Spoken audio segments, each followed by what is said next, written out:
Looks like it's going to be another scorcher of a day. The sun is still high in the sky. That means there'll be work to be done. Working a few fucking creamy pints into you.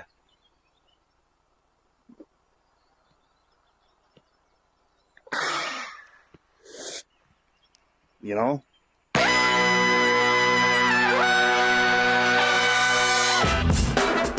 Good morning, sweet world, and welcome to the No Dunks podcast on the Athletic Network. It's Monday, June 5th, 2023. I'm J.E. Skeets here in the Classic Factory, and alongside me, the bearded one, my top shot hot boy, Trey Kirby. Hey-yo! Hey-yo! And last but not least, over yonder, super producer, making the magic happen, JD. Hello. There he is, and here we are in our green shirts. Happy St. Patrick's Day to everyone. Wow, with that cold open, too? Sculling a Guinness there? It's Canadian Thanksgiving. Canadian St. Patrick's Day. Yeah, everybody knows that. June 5th. No Tassie, of course, here in the factory. He's headed back from Denver. Or wait, maybe he's already back? This guy took the red eye, I think, last night. Do we know that he flew back, or did he take the mountain bike? You think he started on the top of the mountain and just cruised on down with his momentum? Perhaps. It's possible. Anyway, Tass will be back here tomorrow with me. TK heads out to Miami later today to cover games 3 and 4. Do you know how many times I'm going to say Benvenido Ami? Yeah. It's going to be ridiculous. A lot. Probably every time I meet somebody new.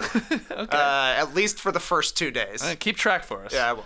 Shout out to the stream team joining us live right now on YouTube. Go get your No Dunks merch over at nodunks.com. And once we're done with this classic, and you've done listening to it, check out the brand new episode of Is This Good? Matty O and JD talking to GQ's Vince Mancini about fighting Mark Zuckerberg, collecting babies' teeth, hoarding your own blood, and a whole lot more. That new Is This Good podcast has its own YouTube feed and, of course, its own podcast feed on Apple, Spotify, wherever you download and listen to pods. So check it out. Is This Good? All right. We got a bunch of NBA news later in this show. Frank Vogel is going to be the Suns head coach, but the Miami Heat have tied the NBA Finals at 1 game apiece with a thrilling 111-108 victory in Game 2 against the Nuggets last night. Denver led for most of the game. They were in control after 3 quarters, and then the Heat win that fourth quarter 36-25, complete the comeback, tie the series. Game 3 goes Wednesday night. You'll be there in attendance, but Benvenido Ami. There it is. One ding. What'd you think of this Heat victory? What was your big takeaway from this one?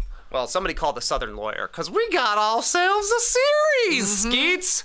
You talk about a game of runs. This was kind of the ultimate game of runs. Yep. Heat came out of the gates blazing hot, hitting a whole bunch of threes. Max Strus figured out how to flip his wrist once again. 0 for 10 from the field, 0 for 9 from 3 in Game 1. Not the case in Game 2. He caught fire, made 4 threes on the night, 14 points, got off to a huge lead. Then the Nuggets hit back right away into the second quarter. The compost crew really flipped the game on their heads. I thought they were up 50-35, I think, at one point. And it kind of felt like the tide had turned completely in Denver's favor. Like, they withstand the run from Miami to start the game.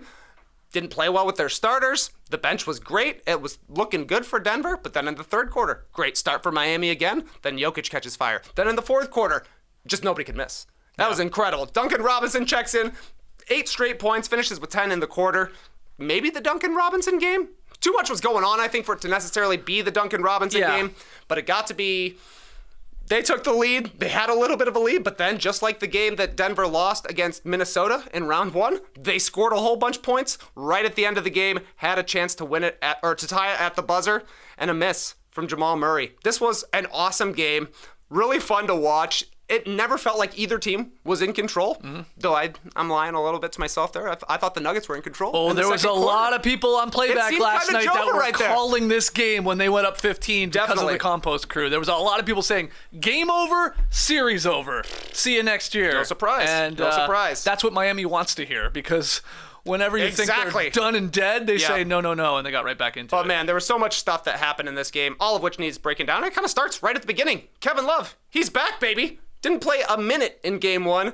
I thought it would be a bit of a risk to bring in a guy who's at the end of his career, a buyout guy, got benched against the Celtics. Like, Kevin Love has not been great as the Browns have gone on in the playoffs, but him starting was something that everybody was talking about after game one. He's big. He's set big. some size. He's a seriously big guy. Yep. Him starting meant that he was guarding Aaron Gordon, and for some reason, the Nuggets just didn't attack Kevin Love. Yep. I think Aaron Gordon could score over Kevin Love. I think he's got the hops on him, but that was obviously not part of the game plan for Denver. The trickle-down effect for Miami is that Jimmy Butler got to guard Jamal Murray, which I thought was huge. Taking Jamal Murray out of the game was really why I thought the Heat won this one. Jamal finished with, I think, 18 points, 10 assists. Hit some big threes late. Exactly. Yeah. He hit 2 threes in the final 2.5 minutes, so he had 12 points going into the final 2.5 minutes. You'll live with that. They were blitzing him on every single pick and roll. They weren't worried about Jokic catching the ball with a lot of space. They were daring him to take the shots. That little split second where Jokic catches the ball and he's like, oh, I don't have to make a play right now. I should score. It just throws Denver a tiny, tiny bit out of rhythm. Yep. They were never able to look like the Nuggets we saw in game one, that we saw in the first 3 rounds of the playoffs. Great stuff by Spo and by Love and by Jimmy just to bring the fight to Denver. Change things up enough to steal a win in Denver. First time they've lost at home in the postseason. Yeah, it's been a long time since they had even just lost this team because they've been rolling here. Love starting was a hell of a call from Spo. We talked about it after game one when Aaron Gordon was just abusing Gabe Vincent in any sort of cross match, and they were just like feeding him inside. He had like 6 layups / dunks in that first quarter in game one. So just Love being out there, obviously helped out defensively. I thought he played a great defensive game for Kevin Love, too, who's, at this point of his career, maybe never been an elite defender, doesn't move all that quickly, but he was trying his ass off. He shot 2 of 9, so you're like, okay, he didn't do a whole lot there, but a couple threes, grabbed 10 boards, 3 on the offensive end, and he was a plus 18 in his 22 minutes, so obviously was contributing. Outlet passes. Maybe a couple outlet passes. Maybe he was, decision was helped out a little bit by Caleb Martin being sick. As well. Obviously, he came off the bench, hit a big 3. I think maybe his only shot that he hit, but he had missed practice on Saturday. So, maybe Spo was already thinking about it. Oh, we need more size in there. But maybe once Caleb Martin was sick, he's like, okay, let's just do this. Might as well try it. Now it's like my decision is made for me. It worked. And then, like you said, we talked about, and we'll get into the whole, like, make Jokic a scorer, don't make him an assist man. That's what he wants to do. But it was the Jimmy shutting down Jamal Murray as a team and him specifically with that sort of one-on-one matchup. And we've said it, along Jamal Murray and Michael Porter Jr. to some extent, who had a brutal game. If you can slow those 2 guys, you can still live with Jokic scoring 40 to 50, and you can beat this team if you can contain those other 2 scorers, the second and third guy on that squad. And that's what they did, and that's why we're tied 1-1. Yeah, 15 shots for Jamal Murray. That's not a ton of attempts, all things considered. 3 for 8 from 3, like you said. 2 of those came late, and one of the attempts came late, so I guess 1 for 5. Basically heading into crunch time, you'll live with that. The size was definitely bothering Jamal Murray. I think the physicality that Butler brings as well, and then the fact that every time they would run a pick and roll, anytime they were in the 2-man game, he was seeing a couple of bodies, just not letting him get free. You got to take away something, and the Heat decided we're taking away Jamal Murray, first and foremost, and I think it was a great call by Spo. For the 44th time this season, the Heat won a game by 5 points or less. So they live and die in these situations. They love it. I do think, like, overall, the Nuggets played a very undisciplined game. Yes. And still had a chance to tie it with their final possession. So I guess that's a good sign for them. You said 45 wins? I thought it was 44, but 44. They have like 57 wins total this season. Yeah. Every win is in a close game. That's actually unbelievable. It's nuts. I think they may have set the all-time record when you count the postseason for the most victories by 5 or less. But yeah, the Nuggets, undisciplined. Number of ways, I thought. Overly aggressive on closeouts. They may want to practice that. You may want to go back to fundamentals, how to close out on a 3-point shooter. How many times? Last time I checked, you don't foul Kentavious Caldwell-Pope twice doing that. But you also, and Jamal Murray does this a lot, just screams out there and jumps in the air. And the Heat are like, ready for that? Yep. So you can just take a dribble to the side, or obviously then you're playing 5-on-4 because the defender's flown by. Like, maybe close out, like you're sort of taught in high school a little bit better. So there was that. They were getting picked apart, especially with Lowry and Bam in the pick and roll. In that fourth quarter, there was the one where Bam hit a jumper. There was another one when Bam kicked it out to Jimmy Butler, who created something off the and one. That started with Lowry and Bam pick and roll. And then there was the dunk that Bam threw down, where Michael Porter Jr., I think, fouled him. That was off one, too. But the cohesiveness there, physicality from the Nuggets against that set was lacking for sure, and good on the Heat to exploit that. Then there's dumb turnovers as well. Nuggets were, had a couple of those that led to easy buckets from Miami and fast break. And yeah, Michael Porter Jr. Talking about undisciplined. He was forcing things offensively. The blinders were definitely on. There was many times where he missed an open guy because he wanted to take his shot, and he was struggling once again.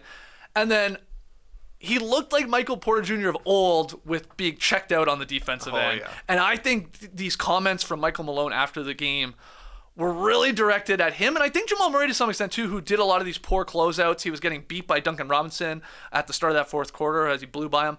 Those two specifically, forget the offense. They were not in sync there defensively. And I think that was giving Malone flashbacks to Michael Porter Jr. especially of like, this is why I couldn't play you. Totally. This is why I took you off. Yep. And this is, it'll be interesting to see how he handles it in terms of the playing time and just like frustration on Michael Porter Jr.'s part. He played the fewest minutes of the starters, just 26 minutes, scored 5 points on 2 of 8 shooting. And that's the thing. Porter has given a great effort on defense. Not in this game, though. No, I totally agree with you. There was that, I think it was Vincent who hit the 3 from the left wing. It was the play when Jimmy drove baseline. He stepped out of bounds. Porter was helping on the baseline. Yeah. But he kicks it out. Jimmy kicks it out to Vincent, and Porter's just like basically walking. Yeah. Walking out to the 3-point line. Vincent knocks it down. Instant timeout from Mike Malone. I said to my mom, this guy's going to get yelled at big time. And then Jeff Van Gundy said to Mark Jackson, this guy's going to get yelled at big time. If Porter's not scoring, you can't live with bad defense. Right. Like if he's giving you 20 last night, because then just put in Bruce Brown fine. Or put in Christian Brown. Exactly. If you want somebody to miss a 3, Bruce Brown can do it too. He went 1 for 3 last night. At least he was aggressive driving to the hoop. This was a bad Porter game. This was a bad KCP game. You give him a little bit more leeway, I think, because he does have the other side of the ball where he's got to be guarding Jimmy. That's a little bit exhausting for sure, but you need some 3-point shooting from KCP and Michael Porter Jr.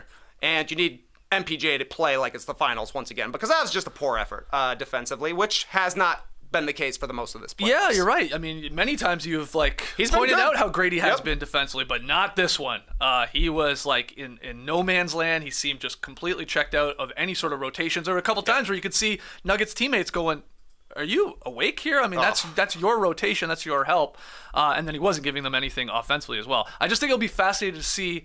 You don't want to lose Michael Porter Jr., like mentally I'm talking about here, but Malone also there's got to be some tough love. Like, we can't play you if you're not going to, if you're lollygagging and all that. So, yeah, the minutes go down, and will he just, have a quicker hook and go to at least a fiery Bruce Brown or, even Christian Brown, who I thought was the opposite of Michael Porter Jr.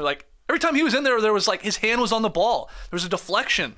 There was good things happening, and the compost crew was actually awesome there in that run. First half. Took the lead. Yeah. First half, good compost crew, and kind of Christian Brown emblematic of that, I would say. You're right. He had incredible competitiveness on the defensive end. His athleticism looked like a huge asset to the Nuggets. He was scoring in the weirdest ways. There was that loose ball. He just somehow ends up with it, hits a floater. Second half, a little out of sorts, I do believe, as was everyone else on the compost crew. Jeff Green was... He's seeing Duncan Robinson in his nightmares last night, seeing him back cut him for an easy layup. That was some ugly stuff from Jeff as well. Yeah, Duncan Robinson did take over that fourth quarter. Hit a couple threes there, obviously got inside. Yeah, he had 10 points in 5 minutes, and that got the Heat back in control of the game. And that was sometimes when Jokic wasn't out there as well. Miami in the fourth quarter shot 6 for 7 on twos, 5 for 9 on threes, 9 for 10 at the line. They had 9 assists on 11 makes there. Again, I loved the Lowry and Bam pick and roll action. Shu had them down as 36 points on basically 19 possessions. There was really a 20th possession in there that almost shouldn't count. But Shu said that would be the most efficient fourth quarter for any team in any game this season. That's how good they were. That's pretty impressive. Efficient-wise, but still. Any game this season. I think it may have been any game of the last 2 seasons in the fourth quarter. But look at, I just went through the numbers. They barely missed. Yeah, that's true. And then the Nuggets could barely miss as the game went on. Yeah. Which is why we had this not really back and forth, but them chipping into the lead and just everybody scoring and nobody being able to get the stops. You mentioned the Bam Lowry pick and roll. Bam is playing an incredible series right now. Yep. 21 points last night, 9 rebounds, only 4 assists. I wonder how many secondary assists. I'm sure it's on NBA.com. I didn't look because I'm a fool, but it's got to be about 4. It seems like he's basically their Jokic right now. Jimmy brings the ball up for the most part, but then they're getting into the two-man game with Bam and Jimmy, or with Bam and Lowry, the dribble handoff game. What the Nuggets need to do is like make him feel any sort of pressure. Bam is catching the ball in space. Last night, he made a really good adjustment to get to the rim rather than pull up for the little 8 to 10 footer like we saw in game 1. A lot of the Heat players after game 1 said, we took too many jumpers. We need to get to the rim. Bam took 5 free throws last night.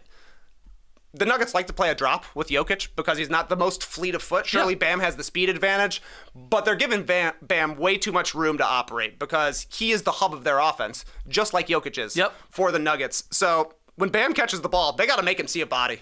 They got to make him feel something rather than have his plethora of options to look for. But I have been really impressed with the way he's been holding it down in this series. We said he was an X factor. He needs to be aggressive offensively, and he has not let up one bit. Absolutely. And he was even stepping up after the game for post-game, like, on-court interviews. I think he had to take one of Jimmy's because Jimmy bounced. Yeah. I don't think Bam was happy about having to do two, but even picking up the slack after the game.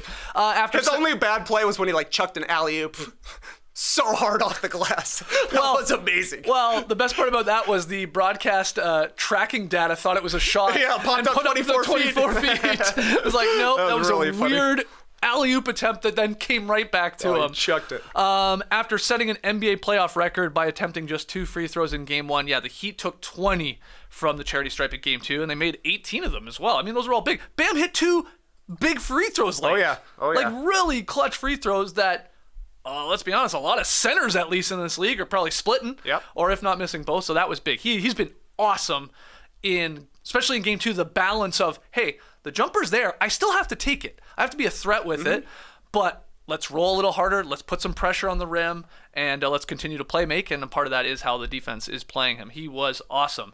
Let's talk about Jokic, because he has the 41 points in this game. We've talked a lot about, honestly, your best chance is like, try and let him score a ton. Take away everybody else if you can.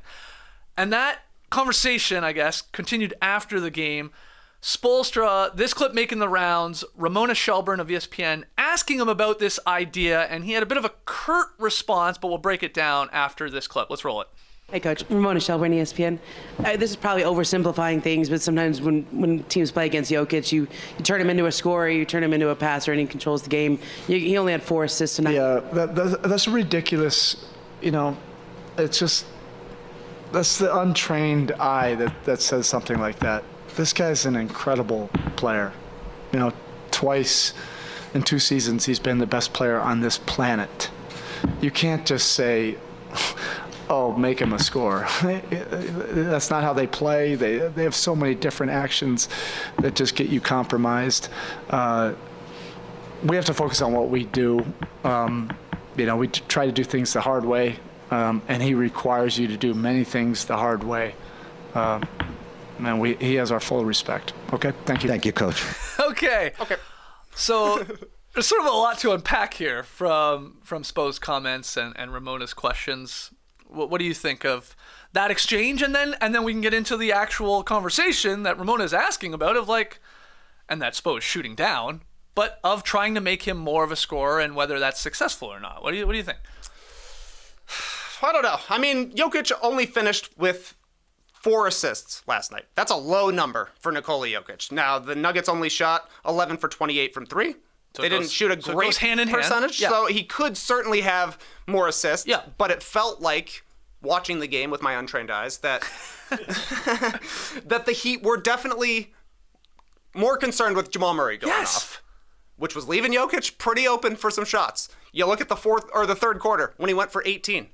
He was dominating. He was getting the ball every single time, and Jokic was in score mode after the first half where he was a little bit score mode, a little bit distribution. It definitely felt to me like they were more okay with Jokic looking for a shot rather than creating for everybody. And I think it's, to Spoelstra's point, he's probably thinking we are doing so much more out there than just letting one guy get open, than letting the MVP get open to shoot shots. Right. That's not what they're doing. But they are playing in a way that takes other things away from Denver, which leaves more scoring opportunities for Jokic. So it's kind of like hand in hand, I do think. But clearly, Jokic scored 41 points. He scored a lot last night, and they lost.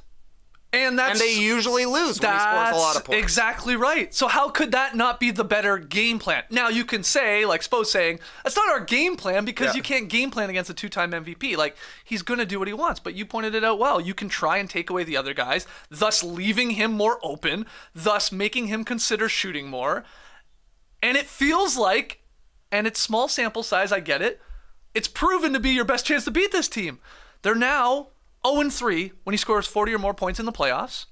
There's that one against the Wolves where he had 43. They storm back. They lose in overtime. He has 53 points on 20 for 30 shooting. That's the other thing. Forget the scoring. Keep your eye on the shot attempts. That's the real thing to me. But that was a loss to the Suns. And then this one, 41 in defeat with only the 4 assists. They were 3-7 in the regular season when Jokic had 6 or fewer assists. So that's key as well. Now, you said it, Trey. The low number of assists, it turns out you need guys to hit shots to get the assist. Yep. So it's not like he's suddenly like stops passing the ball. It's the guys were struggling. But maybe that is the other defenders staying a little closer to those guys, you know, obviously trying to take them away and blitz Jamal Murray like we talked about off the top. So, yeah, I don't get, like, people were sort of dunking on Ramona Shelburne for Spo's response to her. Even though, by the way, this had come up a couple other times when they were talking to the Nuggets coaching staff and players, this idea of like Jokic as a scorer versus Jokic as a passer. But, you know, because people hear the untrained eye, they think it's like code for casual, you know, you don't know shit. And nobody knows as much as Spo. Nobody's saying that. But I also think he's sandbagging everybody because he wants to continue to like build up Jokic. Like there's, you know, no bulletin board material. And I think he knows that this is our best chance to win.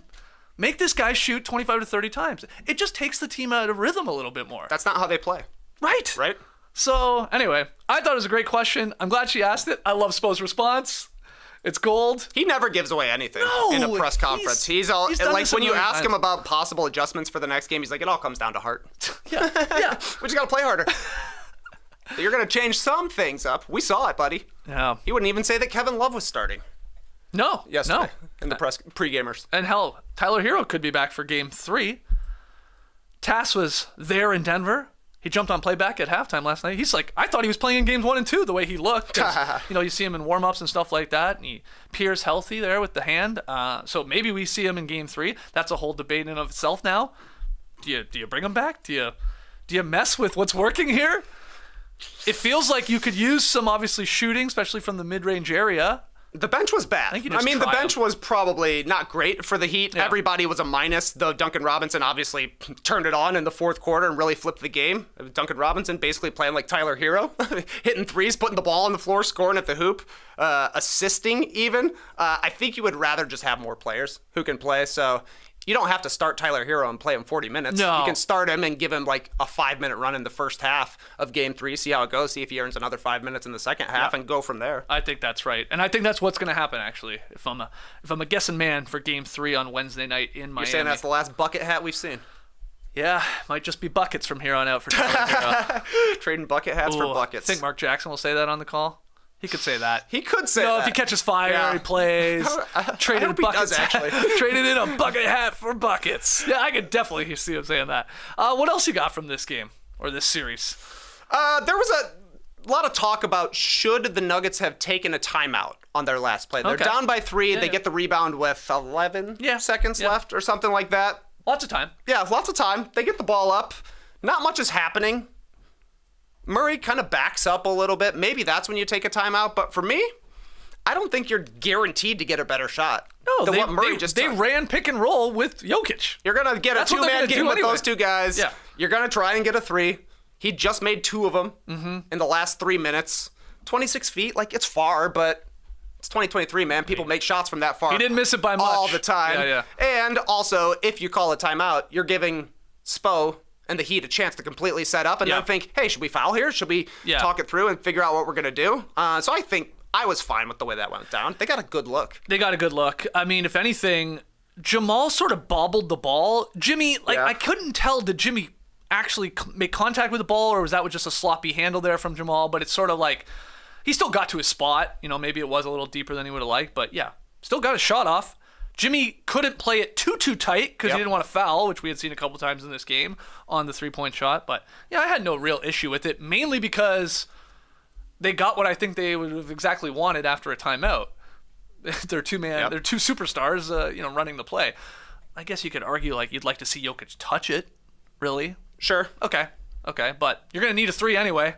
And Jamal Murray is going to be a guy you're trusting after he banged home 2, like big ones. How about that rebound that Jokic grabbed the offensive board and then kicked it right out to Jamal? Perfect in the shooting spot, and he banged that one home. That was huge.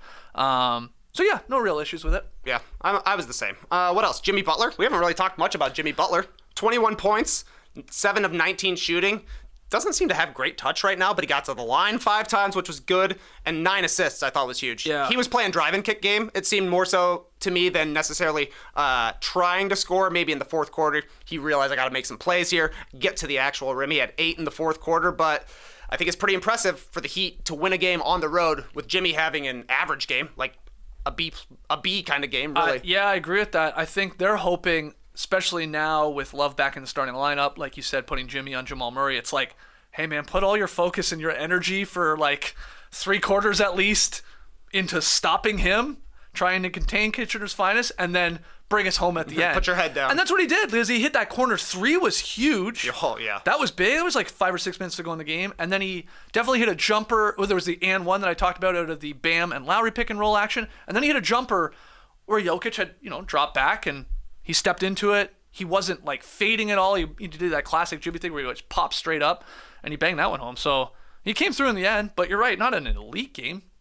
Like, does he have another 40-point game in him though? You see him hobbled, just fatigue. He doesn't I'm sure look the same as as the first round, that's for sure. Yeah, but you got contributions from everybody else. 4 threes from Vincent, 4 from Strus, 2 from Love, 2 from Lowry. Caleb Martin hit a huge one Big late. one. He's looking like the Celtics, Caleb Martin, for that one play only. And then Duncan Robinson obviously was huge with 2 on the road. That's big time. Yeah, the Heat shot 17 for 35. Basically 49% from deep. It's going to really help your chances to win one of these games. That's a big reason why, I don't want to put words in your mouth, but I didn't think this was going to be a sweep because of the way the Heat have been shooting the three-pointer all postseason. It's like, that's in theory going to win him a game or 2, if not more, if you're a Heat fan and believe you got a chance now. So, yeah, it was nice to see Strus after that brutal game 1. Got rid of that in a hurry because he banged home whatever it was, like his first 3 or 4 there in the first quarter of game 2, and that was big. What else? What do you think about the anthem? Did you catch the saxophone anthem? I didn't hear the anthem. Oh, Pure sax. Pure sax. Pure sax. It was all right. It was just one man on a saxophone. One man. Just one one man in sunglasses on a sax. Sunglasses? I think he was. Okay. Correct me if I'm wrong. Bluesy, I guess. No Ken Jeong. No win. They did have more Nuggets legends there, though. Saw Alex English was in the crowd. Yes. That was the most notable name Was I remember. LaFonso Ellis there? Too? I think so, yeah. Yeah. LaFonso Ellis. But no Denver Ken. The Nuggets are done for. Too bad, man. That was your chance. Had a chance to be the Denver Nuggets celebrity fan. So if the story was true that Ken Jeong paid for his own ticket to sit courtside in game 1, you think the Nuggets maybe should have ponied up and said, come on back, man. Come on, Ken. We got this one's on us. I think so. Yeah. Yeah. I agree with you on that. You don't want to mess with the vibes. What do you think about a lot of people think the missed call on the goaltend there pretty late in this game where I guess it was Jamal with the floater. And Big then floater. Bam, went up and got credit for the block. And replay showed that was probably coming down. I thought that was a goaltend. Yeah. I definitely thought Jimmy Butler stepped out of bounds on a three-pointer. There's that too, I yeah. think the Nuggets probably have a beef with the officiating, if I'm being quite honest. There was that sequence, I think, in the third quarter where there was like 3 back-to-back-to-back plays where they were all out of bounds and they were all off Jokic, and every single one he came up like, what is going on, man? Yeah. Maybe one of them should have been Nuggets ball, but I think they got him mostly right. But, man, you could tell the officiating, I thought, was a little bit in the Nuggets' head more so than it has been at any point in the playoffs so far. And I actually kind of think they did a bad job, but I do too. I don't think well, there was a that's why stretch they in this lost. game where both teams were whining. Totally. So that's when you know the officiating's Yeah. not all that great. It was the third quarter. It was at some point, like, both teams, it felt like every play were complaining about the call, about who it was out on or whether it was a foul or not, and it was coming from all directions. So, yeah, it was not a great game from, who was it? Zarba, Kirkland, and was it Guthrie? I don't know. Yeah, it might have been a Guthrie. Yeah, Gut not dog. the greatest work we've seen. Yeah, But that was very choppy second half, I thought. that goaltending or missed goaltending, ended up being pretty big when you get to the final man. score. That's 2 points right there. That should have counted for Denver, but Yeah, they missed that one. Though, apparently, I guess VAR's coming. Oh. VAR, baby. For things like this. 3s and 2s. Like all this tracking, all this camera. Yeah, I know. How will it do? I don't know, like Apex type thing coming down. Well, I thought that Murray would just get the call because he shot it so high. Yeah. Like, that was a lot of float on that floater. Yep. Kudos to Bam for actually being able to have the hops to get up to block it, but when you see a shot that high, you got to assume it's coming down because nobody has a 40 million foot vertical. No, and then like generally they'll call it a goaltend. They do the opposite. Totally. Like they sort of almost cover their asses in a bit of the way. Like they say, well, that's goaltend probably. Even though it's like very difficult to call in real time. But yeah, they didn't. And they let game continue there. My only other note, had a good old laugh with Kevin Love hugging Gabe Vincent. Oh, I'm sorry, man. A full-on, just great hug after he missed him in the corner. Didn't even look to my left. You were wide open, Gabe. You've been awesome. Gabe Vincent, He's balling. is playing so incredibly well during this entire postseason. And, you know, at times we, like, point it out, but for the most part, I think it goes overlooked because he's just been so consistent. Yeah, he led the Heat in scoring. I know. And he just now came up. Yeah, he's 23 been good. points. But Amazing. anyway, Love missed him. He could have had another 3 there. He probably would have banged that one home the way he's shooting. Yeah, wasn't Mark Jackson like, I don't know if you should be hugging just for missing a guy in the corner. He thought that was much. Well, Michael Porter Jr.'s got a lot of hugs to give. He owes one to Jamal Murray. Certainly. Jamal Murray was wide open in the right corner on one of these Michael Porter Jr. attempts. So, I don't know. You know, there's once that study of the team that high-fives the most is the most connected and the best team. That's why Steve Nash won 2 MVPs. Yeah. He was the best high-fiver in the league. Never won a I wonder title. if there's similar effects for hugging. You know? Oh, that's next The level. team that hugs the most wins the most. It was a nice hug. It was a That nice was nice. moment. Any other random notes from I'm game out, 2? man. All right. Yeah, I think we nailed it. Okay, here's my final question. And we have a couple days to talk about this more. Like I said, you're headed to Miami. Tass will be back, so we'll get his thoughts. But, like, has your opinion about this series changed at all? I assume it hasn't because you had Nuggets in 6 just like me. And if that was your prediction, the Heat beating the Nuggets in Denver was probably part of that equation. But, yeah, what do you think? Are the Heat in control? Are the Heat going to win this again? What does TK think, or are you not overreacting? I'm not overreacting. I'm still sticking with the Nuggets. I have Nuggets in 6, certainly still in play, so why change it? But, you know, it's kind of funny. When you look at this, either team could be like, we should be up 2-0 in this series. Yes, right? yes. Like, Miami could have won game 1. It was definitely a furious comeback in the fourth quarter to make it look respectable, but if they get better shooting in the first half, if they get better performances from Strus, Robinson, and Vincent like they did in game 2, they could have easily stolen game 1. And then, clearly, game 2 was there for winning for Denver as well. So I think both teams are probably just like, this is what we expected. Miami ain't going to fall over, you know? Yeah. For as few answers as they have for Jokic, which it's true, nobody has a real answer for him, they're going to figure out everything else and go from there. So coming back to 2, I can see that being pretty realistic. Yeah, this is very exciting. I'm glad we have a 1-1 series. It makes it always a little more entertaining. Because you know if the Denver Nuggets had pulled that off, like let's say Murray hits that 3, they go into overtime, they win it. I'd be telling you Heat in Nuggets in 5. Yeah, the mood. I think there'd be a lot more people even saying Nuggets in 4. But now it's very, very interesting here. So game 3 Wednesday night. We'll be back on playback. That's 8:30 p.m. Eastern start, and we'll be looking for Trey Kirby in attendance. You'll have to hopefully get on. Hopefully the Wi-Fi is good in the Heat Arena. You can jump on playback during halftime. Give us a report. Certainly. I don't know what Kaseya is. Yeah, The Kaseya Center, but if it's Wi-Fi, I hope it's good. Okay, good. If it's Wi-Fi, their Wi-Fi should be good. We'll find out. All right, let's take our first break, and when we come back, a whole bunch of NBA news. Don't go anywhere. In the NBA, it's the postseason, but in the world, it's wedding season. And between the flights, the hotels, and the gifts, it can get pretty pricey. But looking sharp all wedding season shouldn't be expensive. With a custom-fitted suit from Indochino, you'll create priceless memories without costing a fortune. But it's not just the fit that's custom with Indochino. You get to customize every detail of your suit, shirt, or dinner jacket. And they come in a range of colors, from a more traditional black and gray to something more adventurous, like burgundy or olive, or this wild, bright orange linen suit I saw in Indochino this morning. Ooh. I mean, it looks very Lloyd Christmas. I'll say that. Okay. But I would love the chance to try and pull it off. And Miami would be the place to wear it. Does Indochino do rush orders? Sure. 1 hour rush orders? I'll come and stop by and grab one. Because every suit is made to your exact measurements and details, so you can create a suit that fits you and your style perfectly with options for fabrics, lapel shape, custom monograms, statement linings, and more. They're always adding new pieces and options, so you can stay on trend and in style. RSVP knowing you've got the perfect look all wedding season long from Indochino. Go to Indochino.com and use code NODUNKS to get 10% off any purchase of $399 or more. That's INDOCHINO.com. Promo code NODUNKS. As the weather gets warmer, and that for sure is happening here in the South, Bombas is inviting you to get outside and find your outer piece in socks, underwear, and t-shirts you can effortlessly move and relax in all season long. Bombas makes thoughtfully designed, better basics that keep you feeling your best. On the trail, at the park, chilling in your own backyard, chilling in your neighbor's backyard. Pool party was a huge success over the weekend, guys. Saw some fire dancers, or twirlers, as I always do this when I talk about people with fire in their hands. Every item is seamless, tagless, and effortlessly soft. They're no-show socks, personal favorite of mine.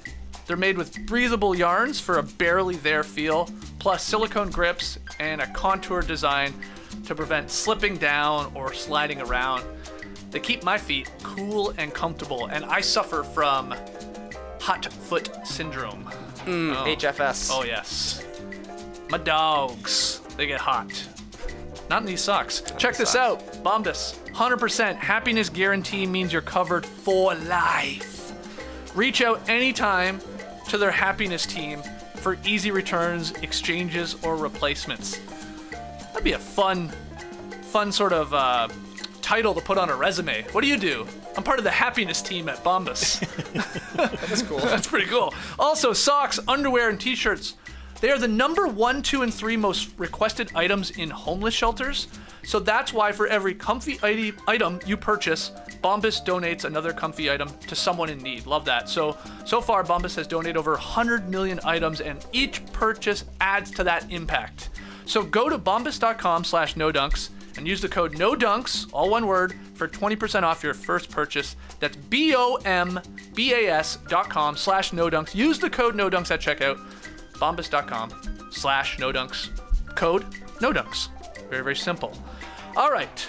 Talked about Game 2 of the NBA Finals. Let's talk about some other NBA news. The Phoenix Suns are finalizing a 5-year, about $31 million deal with Frank Vogel to hire him as their new head coach. Vogel emerged from a finalist group that included former 76ers coach Doc Rivers, new 76ers coach Nick Nurse, Kings assistant Jordi Fernandez, and Suns assistant Kevin Young. Bill Simmons, you lied to me. You said it was going to be Kevin, but he is now the top paid assistant with the Suns. But Vogel is the head coach. He's got that 2020 NBA championship with the Lakers and does have a pretty good history of constructing really good defenses. Yes. Which may be what the Suns are going to be focusing on here, along with their offensive firepower in Booker and KD. What do you think? I feel like it has been so long since Frank Vogel has been a coach, and he actually coached last season. Like, his last season was the 2022 season, Skeets. Holy. That's unbelievable to me, actually. It felt like he'd been out of the game for 5 years. I was like, they bring back Frank Vogel? Yeah, it does feel No, longer. he's a pretty recent coach. He won a title in 2020, like you said. Yeah, I think Vogel is a good coach.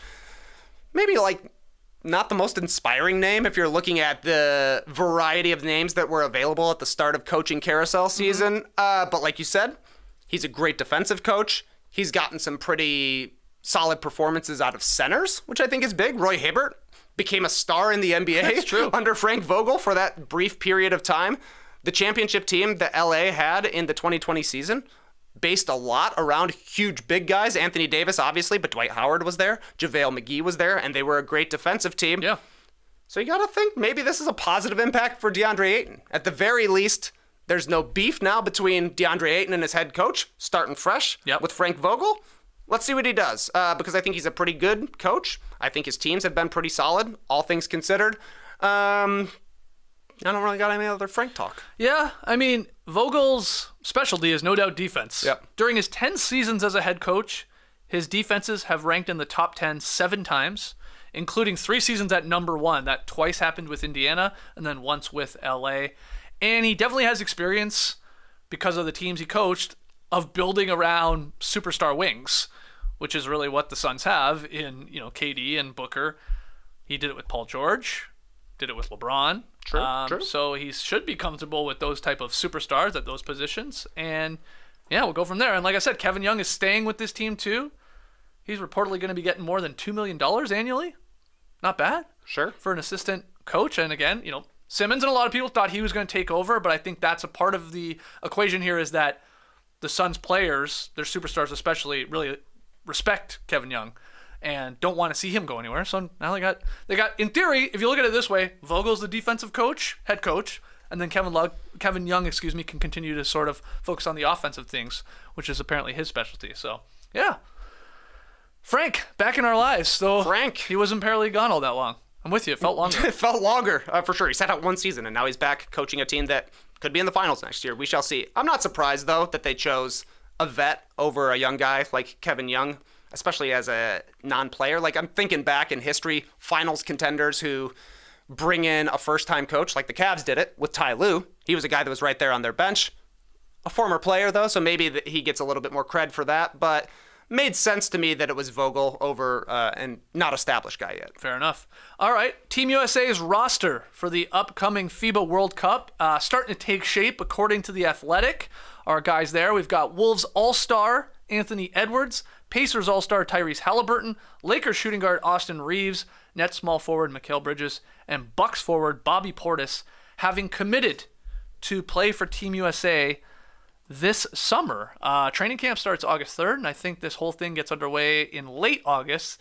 We'll hopefully be doing some coverage here at No Dunks, maybe some playbacks as well, though they were telling me last night these games are going to be stupid early. They're in the Philippines? Yeah. What's the time difference? I mean, drastic. Like, I think we're going to be it's going to be very early breakfast ball if we're doing playbacks. All right, so it's a 12-hour difference. Yeah, there you go. Anyway. Breakfast ball. Edwards, Halliburton, Reeves, Bridges, Bobby, thoughts? Gold medal. Really? I think Canada's going to beat them.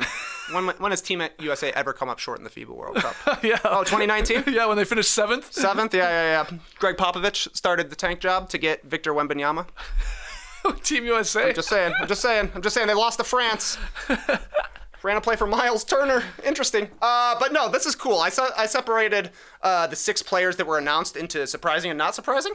My unsurprising players, Edwards, Halliburton, Bridges, Brunson. They're ascendant stars right now. I didn't even say Brunson. Yeah, okay, Jalen Brunson also in the mix. But Reeves and Portis were a little bit of a surprise to me. Mm-hmm. Reeves obviously has certainly increased his stock around the league, especially after the way he played in the playoffs this year. And then Bobby Portis, I was pretty surprised to get the call just because he's a sixth man, and he's pretty far along into his career. He's a veteran at this point. Is he over 30? He could be. He might be close. He's got to be close. Yeah. But yeah, I was surprised to see that he was a guy. But one thing that Team USA always needs is bigs who can stretch the floor.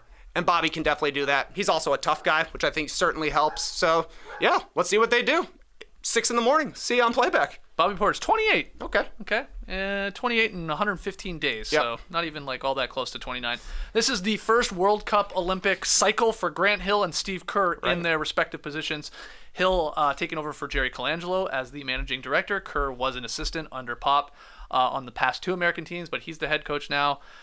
Americans are great when it comes to the Olympics. Yes. I guess they're the 4-time defending Olympic gold medalists, but yeah, last couple World Cups have not been great, especially that 2019 where they finished 7th. Yep. Lost a couple times there in, was that in China?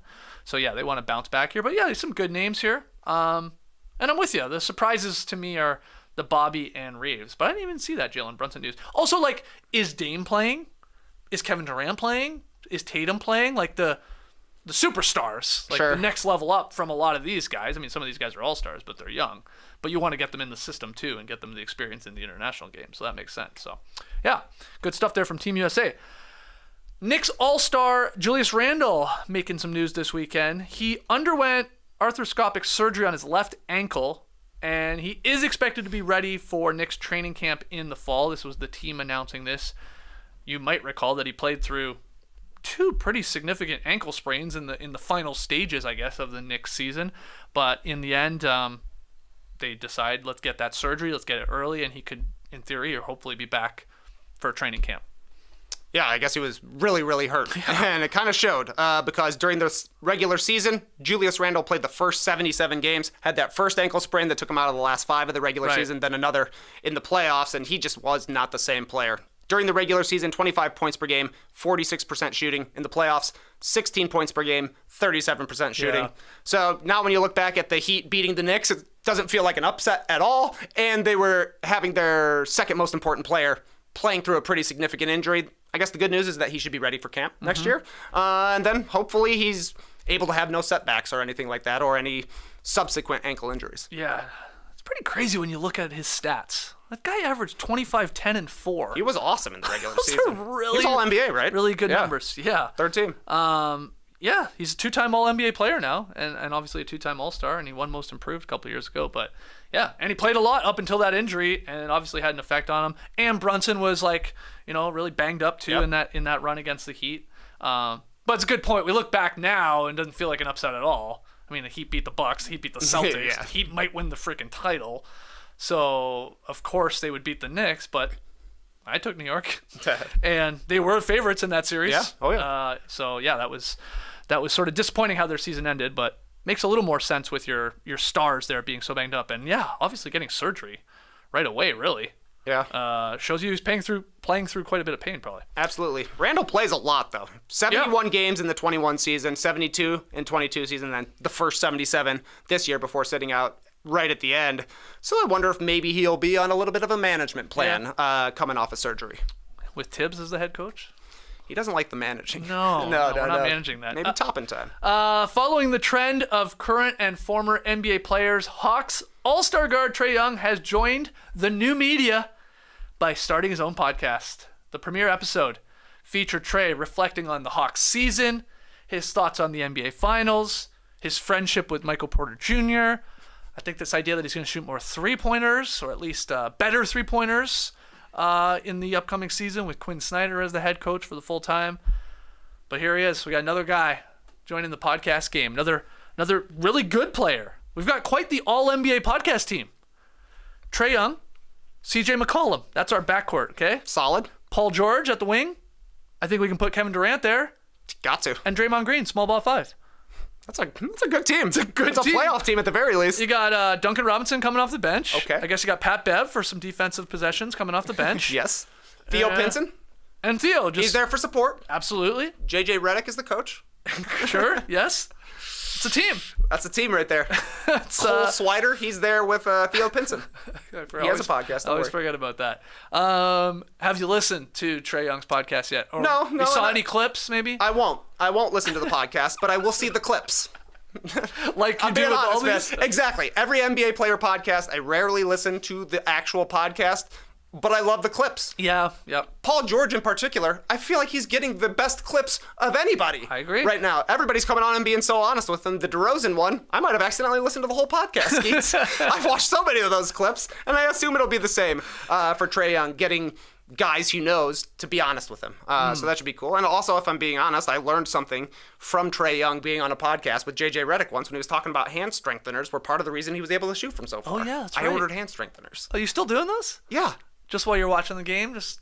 Yeah, literally every time we're on playback, I'm just like this. Oh, wow. Jesus. All right. Then you can learn some things from these. By the way, he's chopping it up with his childhood friend, Winston. That's who Trey's talking to. Winston. Yeah. Guy he's known for a long time. He's sort of the co-host. You know, a lot of these, I can't speak for all of them, but a lot of them have a buddy. A buddy. Yeah. A friend. I guess Draymond really doesn't, does he? He just looks goes, at the camera man. and goes. He doesn't need anybody else to talk. No. And he has guests on, too. I know there's a clip going around with Steve Kerr. I think they talked after game 2. And the adjustments that Spo made with the Kevin Love starting and all that and the trickle-down effect. So, yeah, congrats to Trae Young. Now you got to stay consistent, my man. All right? That's right. Don't do this bullshit where you say you got a podcast and you do a podcast and you do maybe another one next week and then we don't hear from you for months. Lock in your schedule and stay committed. All right? We can give you some advice, okay, on how to grow a podcast. But good luck. And if you ever want to come on, hey, come you're in record in the Atlanta, factory. yeah, Why not? come here. Yeah, we could rent out this space. They were just sitting in I don't know, maybe a house or a hotel room, just sitting in chairs. That seems to be the classic go-to Sit in some chairs. Podcast look. Sitting in chairs. Sitting in chairs. Yeah, come on over, Trey. Double trays. 2 trays. 2 trays. 1 neon sign. No. We can work on that. We'll Photoshop that. I mean, brainstorm that. We'll Photoshop that. We'll start photoshopping it too. All right, that's the NBA news. We got to take one more break, and when we come back, we've got a must-see tweet of the night. Don't go anywhere. If you've been looking for a coffee alternative or just a tasty, healthy drink, Mudwater could be for you. First thing I said when I opened the package was, this smells great. Then I said, why does it look like that? So I jumped in and made some mud. Mudwater is a coffee alternative that's brown in color because of its ingredients. It contains adaptogenic mushrooms and Ayurvedic herbs. My favorite ingredients are the cacao and chai because they make both a flavorful cup and provide just that hint of caffeine. With only a fraction of caffeine as a cup of coffee, you get energy without the jitters or crash of coffee. I take it with a little honey. Tastes like a yummy cup of tea to me. Mudwater also contains lion's mane to support focus, cordyceps to help support physical performance, chaga and reishi to support your immune system, and cinnamon for antioxidants. Mud is Whole30 approved, 100% USDA organic, non-GMO, gluten-free, vegan, and kosher certified. To get 15% off, go to mudwater.com/nodunks. That's MUDWTR.com/nodunks to support the show and use code NODUNKS for 15% off. I'm here from downtown. I'm here on a mission of mercy. Put that coffee down, Shelley. Coffee is for closers. Okay, good. I'll sail. Ooh, another one. Shelley, haha, you're on fire! And scene. That's what it would sound like if the guys from Glengarry Glen Ross set up Shopify for their business. Can you imagine? The movie would be 5 minutes long. Forget the Glengarry leads, Shelley, and go get that operation for your daughter. Shopify is the commerce platform revolutionizing millions of businesses worldwide. Whether you're selling old-timey suspenders or sets of steak knives, Shopify simplifies selling online and in person so you can focus on successfully growing your business. You can customize your online store to your style, connect with new customers and drive growth, and even maintain the relationships that keep them coming back no matter how big you want to grow. Once you start selling, Shopify makes getting paid simple by instantly accepting every type of payment. Shopify grows with your business, no matter how far or big you grow. Thanks to an endless list of integrations and third-party apps, anything you can think of, from on-demand printing to accounting to chatbots, everything you need to revolutionize your business. You want marketing made simple? Shopify removes the guesswork with built-in tools that help you create, execute, and analyze your online marketing campaigns. Running a growing business means getting the insights you need wherever you are. With Shopify's single dashboard, you can manage orders, shipping, and payments from anywhere. Sign up for a $1 a month trial period at shopify.com/nodunks, all lowercase. That's shopify.com/nodunks to take your business to the next level today. Shopify.com/nodunks. All right, still here in the Classic Factory. If you're joining us live on YouTube, hit that like button. Make sure you subscribe. Got some more coaching news that just came across the wire. Former Houston Rockets coach Stephen Silas has agreed to join the Detroit Pistons and new coach Monty Williams as the top assistant coach.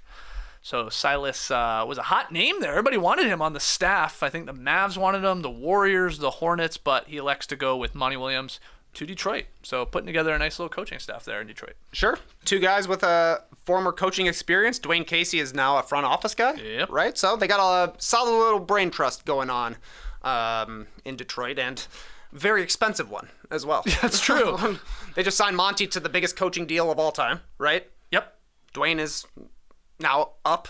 They're just hiring big-time assistant coaches Yeah. who formerly were NBA coaches. They're paying for it. They're paying to get a brain trust, but maybe it will work. Gotta get an identity, though. Get That's a culture, exactly right. hopefully Gotta get a in place culture. there. All right, let's get to Tweet of the Night. Tweet of the night. Wow. Twitter. Okay, Tweet of the Night. If you are a podcast listener, I highly encourage you to look this up or swing over to our YouTube page and at least come see this video because it comes from The Score.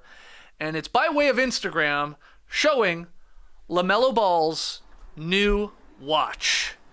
Trey, how would you describe this for the podcast listeners? This is an ugly watch. An expensive ugly watch.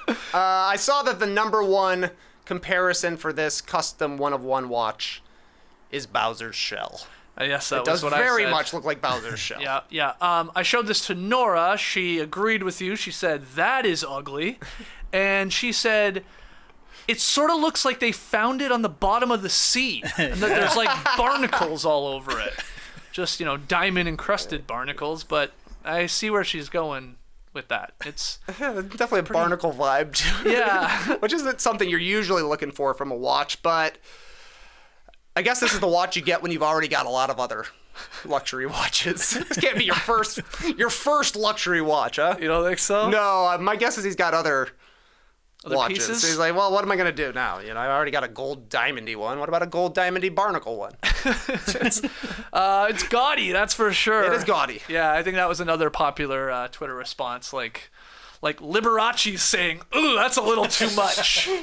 JD, any thoughts on LaMelo's new timepiece there? Yeah, it's hideous. Hideous. It really is hideous. I do love the Liberace saying, it might be a bit much. Slow down. The reviews are coming in from the stream team. Okay. A horny watch. Yeah. Looks like fungus. This looks like diamond barnacles attached to a Casio. There we go. Yeah. Money can't buy you class. That's what the Countess Luann said. I was just gonna say. Nice pull. But you know what? He's only 21 years old. Yeah, He wouldn't there's get the that. same watch if he was 31 years old. Right. So how much does that watch cost? Do we know that? I couldn't find out. I was trying to go deep, but the watch community is convinced that if he ever wants to sell this watch, it won't sell for as much money as he put into it. A plain Jane Rolly, that's going to appreciate in value over Yeah. time. Well, that's what you said, or a comment said, he's done this to what appears to be a Casio. The sad part is that is probably an extremely expensive, Cartier watch. probably or like a something. $15,000 Yeah, watch like by an itself, insanely beautiful, expensive watch, and then he's just put all this crap on it. So yeah. So you think it's a custom job where he was just like, here's my Rolex. I want you to do this, and he described this. Okay. Make it Bowser-like. Yeah, Bowser-like. Bowser-like. Yeah, I guess. Well, I would almost hope that it's LaMelo Ball having this vision of what he thinks this watch should look like. Yeah. Presenting it to the jeweler and then making it. Because if it's the opposite and it's like the jeweler just like, I got an idea for a beautiful watch. I got one for you. God, I hope it's not that. So, yeah, I think it's LaMelo. Yeah. Right, he's got the crazy, neon, whatever they are. He's a flashy guy Incredible regardless. cars, Yep. What is that, a Lamborghini? I think that was a Lamborghini. I think it's a Lamborghini. Okay, yeah, His highlighter. The one where he was ripping through Red lights. Has he stopped doing that? Do we know that? Don't know. No, the light is on his wrist. I feel like that would get caught on so much. Right? Like it's got little punkies sticking out of it. Yeah. Like a burr. You can't wear you can't wear long sleeves with this thing.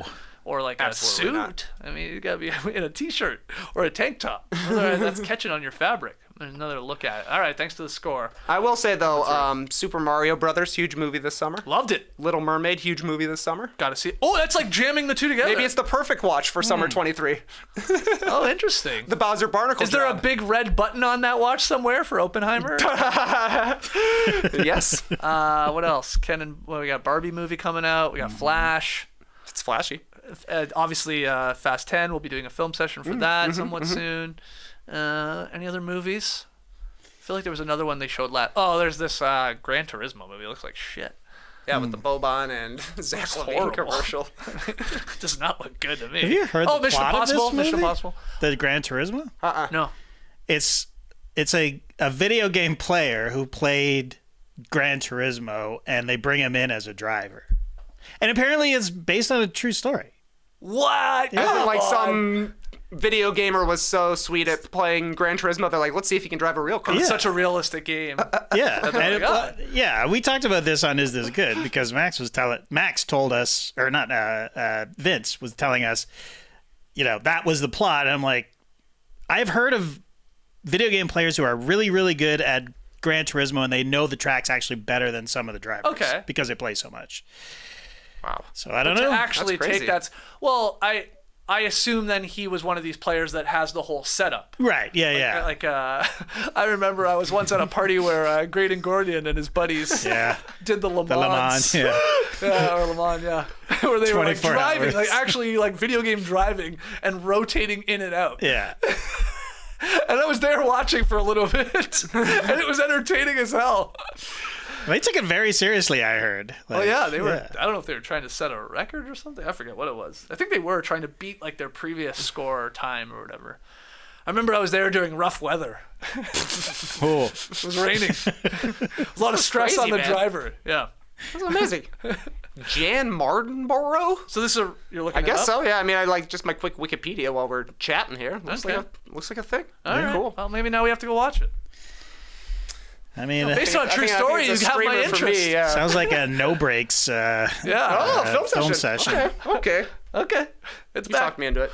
All right, guys, that's Tweet of the Night. That's hopefully another classic edition of the No Dunks podcast. You tell us by leaving us a 5-star rating and review, by hitting that like button, by subscribing to No Dunks on YouTube. I should say, I know he's going to be back here in person. I'll tell him to his face, but Tass and Jerome just killing the coverage So good. in Denver with all of the shorts, all of the picks, all the fun stuff that they had across a lot of our social media channels. So now it's your turn. Pressure's on. I like how the bar's been set. It's great. And here It's comes great. TK with Jerome in Miami for games 3 and 4. So have a blast, man. You taking the Speedo? Absolutely packed it last Good? night. Good Yep. for- That was the first thing I got out for packing. I was like, cannot forget this. Good man, good man. So yeah, make sure you subscribe to us across all the social media channels at No Dunk Sake to follow TK and Jerome in Miami. Have a safe flight. We will see you guys tomorrow. Till then, Clipper Bros. You heard it here first. Have a great time. Turn up. Love you guys. Awesome. Thanks for joining us, and remember, Kaseya Limited is an American software company that develops software for managing networks, systems, and IT infrastructure. So I will see you at halftime of Game 3. Benvenido a Playback. mi ami. Okay, Wi-Fi's gonna be real strong. Embrace the day, people.